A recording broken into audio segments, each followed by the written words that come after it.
তুমি কি সত্যি সত্যি ব্রেকআপ করে দিবা? আচ্ছা ঠিক আছে, যাও করে দিলাম ব্রেকআপ। কারণ জোর করে তো আর প্রেম ভালোবাসা হয় না। আজকের পরে তো তুমিও আমার ফোন দিও না, আমিও তোমার ফোন দিতাম না।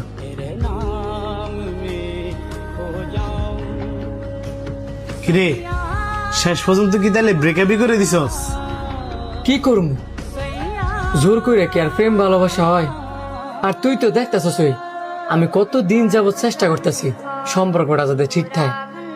যে সম্পর্কের মধ্যে বিশ্বাস থাকে না, সন্দেহ থাকে, ওই সম্পর্ক যতই গভীর হোক না লেগা ওই সম্পর্ক বেশি দিন টেন। হ্যাঁ, তুই তোর গার্লফ্রেন্ডে যতই ভালোবাসস না লেগা, যতই বিশ্বাস করস না লেগা, এই যদি তোরে বিশ্বাস না করে, সন্দেহ করে, কেন আর কিছু করার আছে? এই জন্যই ব্রেকআপ করে দিস। আমরা পুরুষ মানুষের মধ্যে দোষ আছে। আমরা যখন কাউরে ভালোবাসি মনে করি কি এই আমার জন্য। যাওয়ার হয়েছে, ইতালে মন খারাপ করিস না। হাত মুখ ধুয়ে আমি খাবার অর্ডার দিই।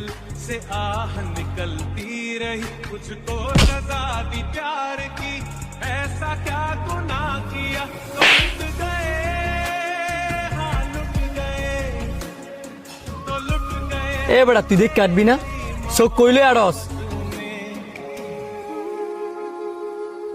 এমনও বেয়াদবের মতো আমার সামনে দাঁড়ালিছস জানতে।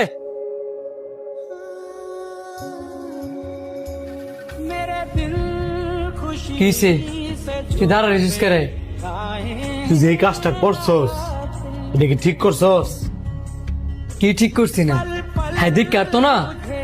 দুষ্টাকে হ্যান না তোর, আমি স্পষ্ট দেখছি দুষ্টা তোর।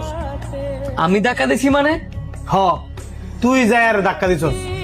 আচ্ছা মানলাম, হ্যাঁ এই তোর ধাক্কা দিছে, এই কারণে সামান্য একটা ধাক্কার লেগা তুই গরিব মানুষটাকে সর মারবি? ওই লোকটা আজকে ওয়েটারে চাকরি করে দেখা রেস্টুরেন্টের সম্মানের খাতিরে তোর কথা শুনে আমি হের কাছে মাপ চাইতে মাইছি। হ্যাঁ তো আমার কথা দাম ওই দিতেছে না। এই মিয়া, মানুষ মাত্রই তো ভুল। এখন হ্যাঁ যে তার ভুল বুঝা তোমার কাছে মাপ চাইতে আইছে, তোমার তো উচিত হ্যাঁ মাপ করে দেওয়া। এত রাগ করে থাকলো ইবো। হ্যাঁ বাপ সবটা দেখছস, তোর কথারও দাম দিতেছে না, মন চাইতেছে আরেকটা দে। স্যার হ্যাঁ মাইরেন না, আপনারা যে কইতেছেন হ্যাঁ কথা কইতো, হ্যাঁ কেমনা কথা কইব? কারণ হ্যাঁ তো বুবা।